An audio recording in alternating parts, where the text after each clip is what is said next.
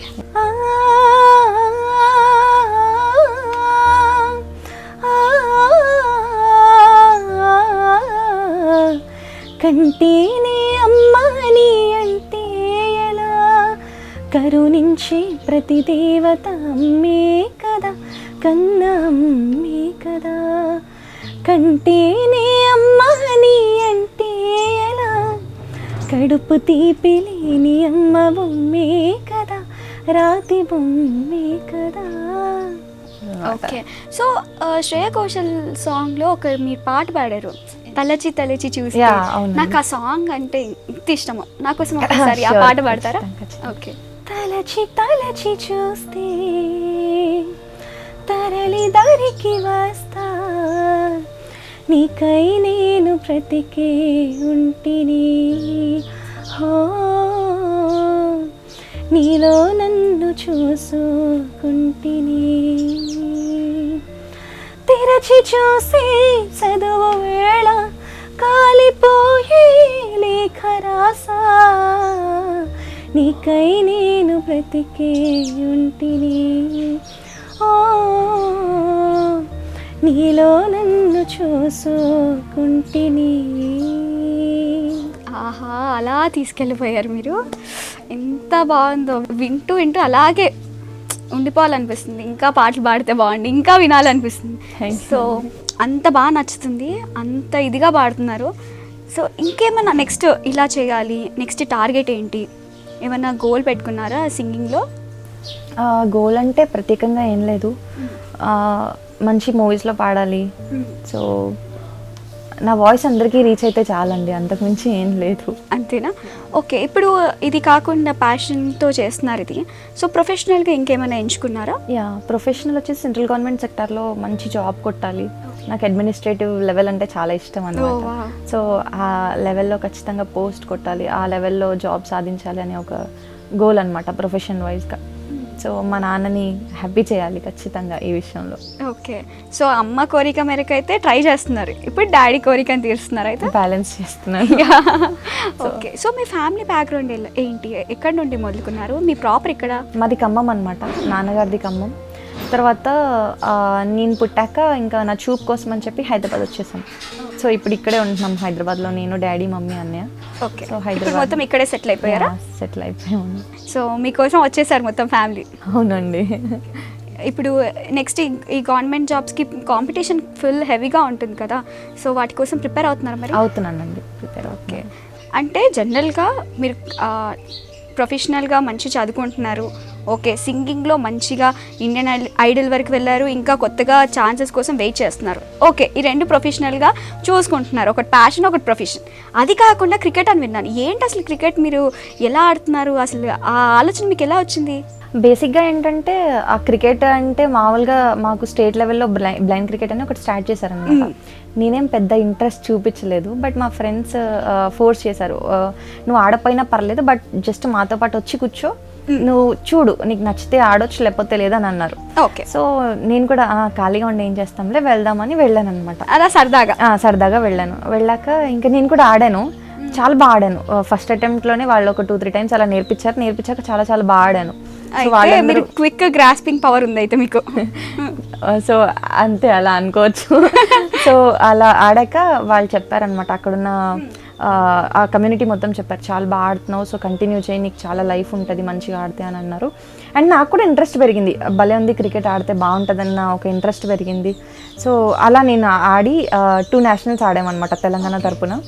So నేను vice కెప్టెన్గా చేశాను అనమాట. ఓహో, అంటే మీ క్రికెట్ ఎలా ఉంటుంది అంటే జనరల్గా డిఫరెంట్గా ఉంటుందా? డిఫరెంట్గా అంటే మరీ ఏం డిఫరెంట్ కాదండి, మీలాగే బౌండరీ లైన్స్ ఉంటాయి, సేమ్ సిక్సెస్ అన్నీ ఉంటాయి.